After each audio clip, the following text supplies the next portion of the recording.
Good morning students. Last time हमने geography का lesson number 2 जो है समझो कंटिन्यू करेंगे उसको कर रहे थे।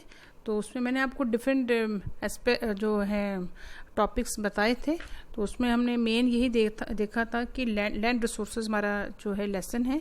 तो मैंने आपको बताया था कि लैंड हमारी किस तरह से एक इम्पॉर्टेंट रिसोर्स है। फिर हमारे इंडिया में लैंड यूज़ पैटर्न क्या है, उसमें हमारी डिफरेंट टाइप्स ऑफ लैंड्स जो आपने देखा था किस तरह से फैलो लैंड आ जाती है, पेस्चर्स हैं, फिर नेट सोन एरिया है, फॉरेस्ट आ जाते हैं, हमारी वेस्टलैंड्स आ जाती हैं।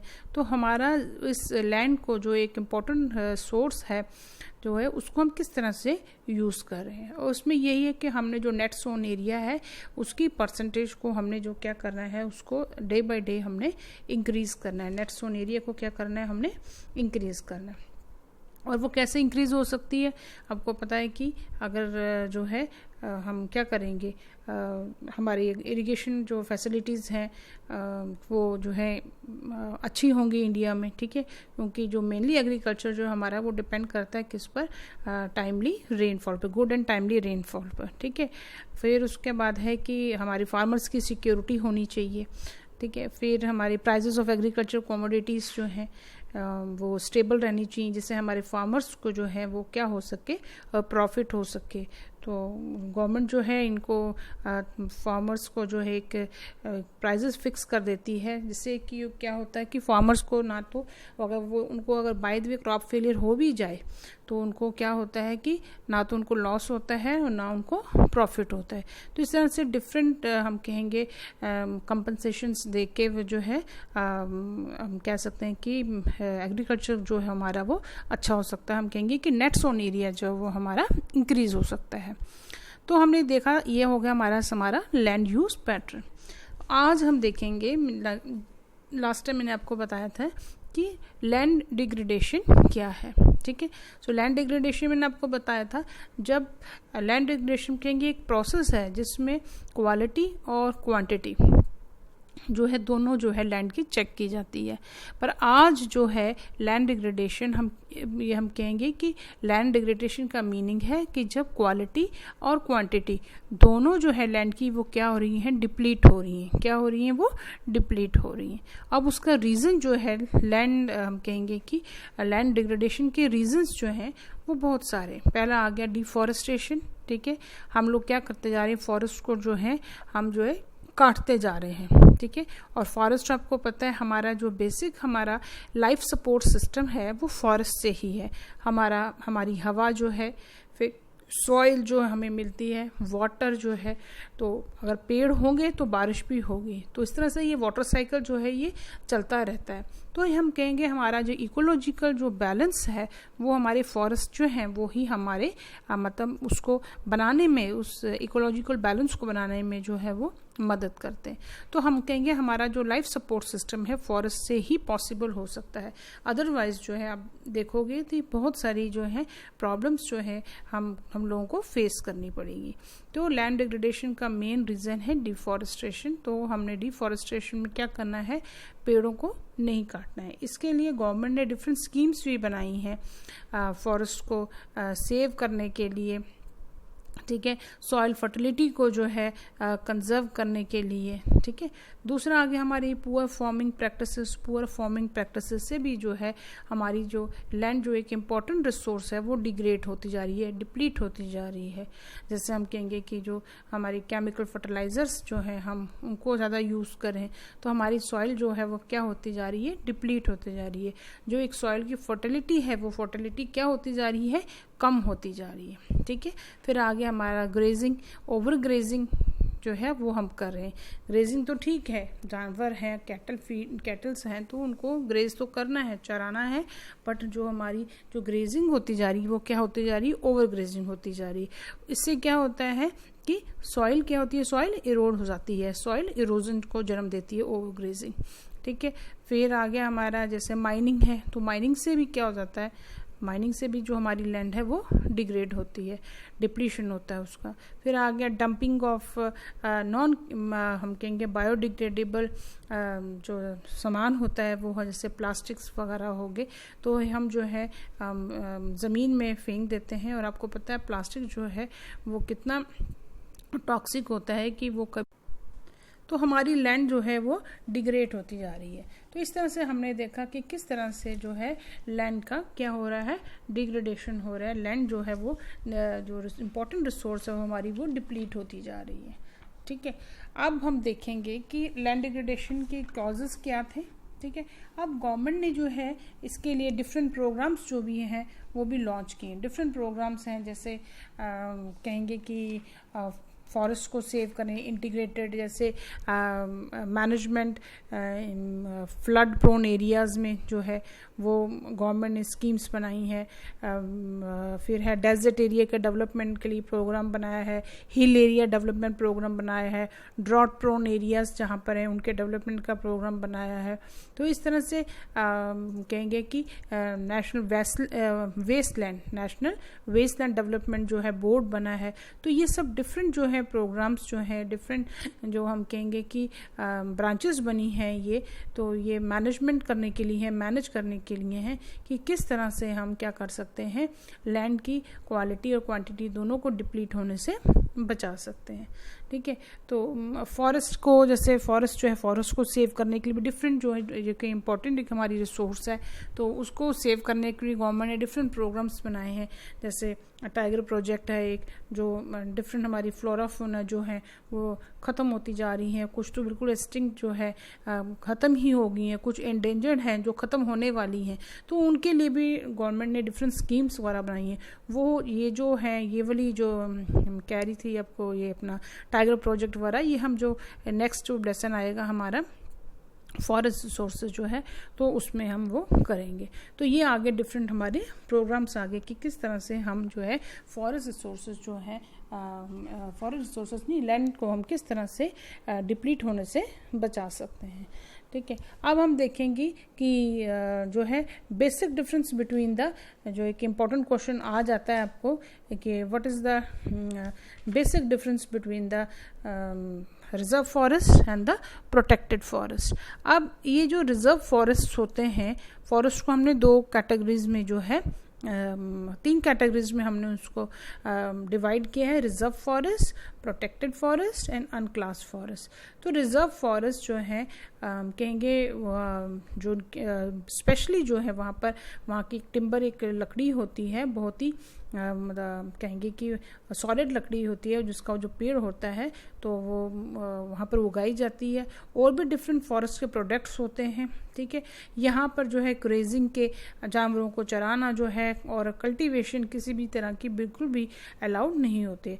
55% जो हमारा एरिया है जो इंडिया का वो रिजर्व फॉरेस्ट से ही है, और वो ये मेनली जम्मू कश्मीर हो गए, आंध्र प्रदेश हो गया, उत्तराखंड जो है, फिर अपना केरला, तमिलनाडु, महाराष्ट्र में ये फॉरेस्ट रिजर्व फॉरेस्ट है।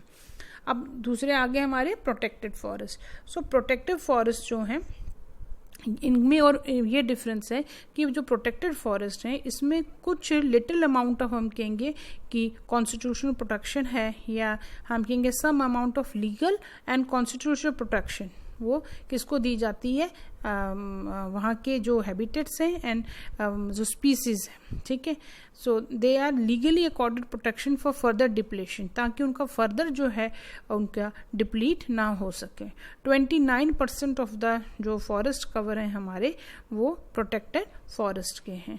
ठीक है, तो वहाँ पर जो है जैसे जो रिजर्व फॉरेस्ट है यहाँ पर तो ग्रेजिंग वगैरह बिल्कुल अलाउड नहीं है, और जो प्रोटेक्टेड फॉरेस्ट है यहाँ पर grazing of animals and cultivation of crops in certain areas on selective basis is allowed.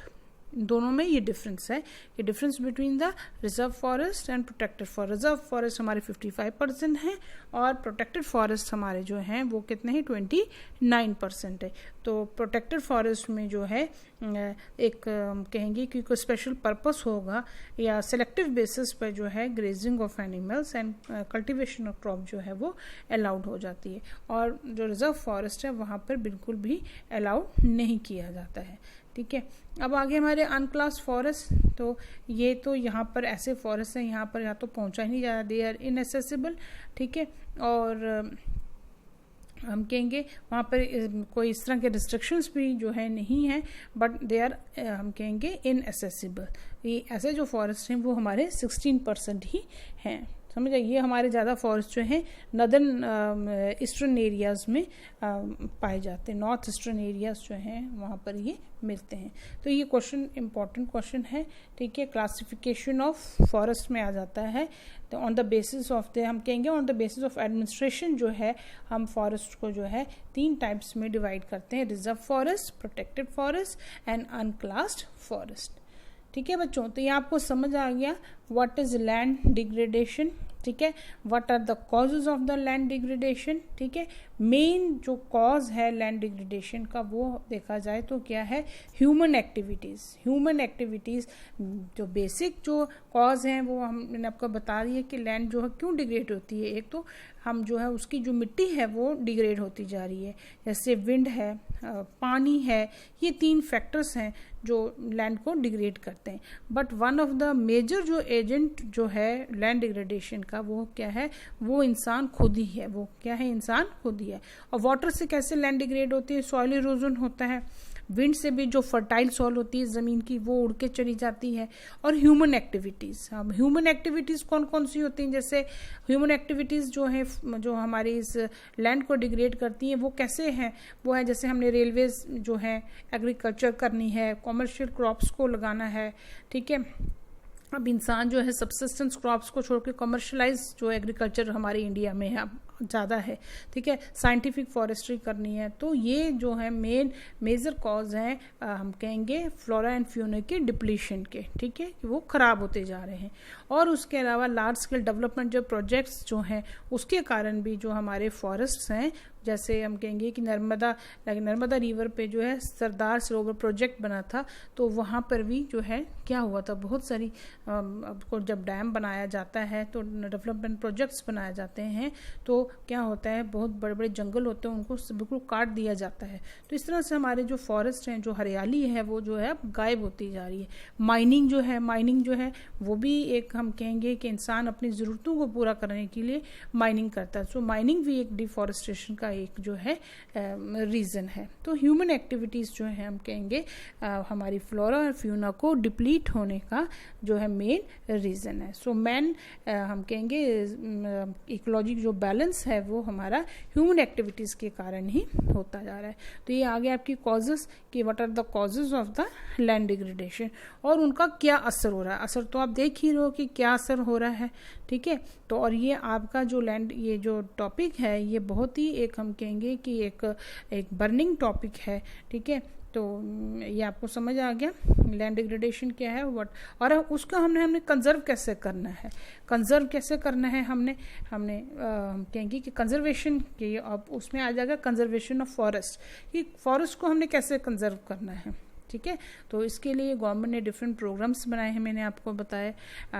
Environment जो है कैंपेन्स वाला होते रहती हैं, फिर बायोस्फीयर रिजर्व्स बनाए हैं, नेशनल पार्क्स बनाए हैं, ठीक है। फिर उसके बाद डिफरेंट लॉज बनाए गए हैं। वन महोत्सव जो है हर साल जो है वो सेलिब्रेट किया जाता है ताकि लोगों को फॉरेस्ट की जो है इम्पोर्टेंस पता चल सके और हम फॉरेस्ट को क्या कर सकें, कंजर्व कर सकें, फॉरेस्ट को क्या कर सकें, हम कंजर्व कर सकें। तो इस तरह से हमने देखा कि लैंड डिग्रेडेशन क्या है, व्हाट आर द कॉजेज और किस तरह से हम जो है इनको बचा सकते हैं। और इसके अलावा जो है इसमें जो शॉर्ट आंसर टाइप क्वेश्चन है तो वो मैंने लास्ट टाइम भी आपको डाल दिए थे, ठीक है। इस और भी जो इम्पोर्टेंट क्वेश्चन है इसमें से यही है, व्हाट इज़ लैंड डिग्रेडेशन, ठीक है। तो ये आपने जो है इम्पोर्टेंट क्वेश्चन सारे कर लेने हैं।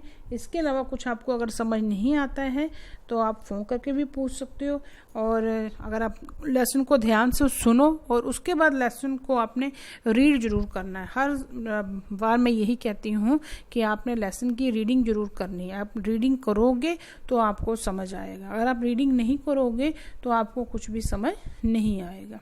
ठीक है। तो इसके क्वेश्चंस जो हैं इम्पॉर्टेंट नहीं, हम कहेंगे कि जो टेक्स्ट बुक के क्वेश्चंस वो इम्पॉर्टेंट ही होते हैं सारे, ठीक है। तो ये मैं सब डाल दूंगी आपको।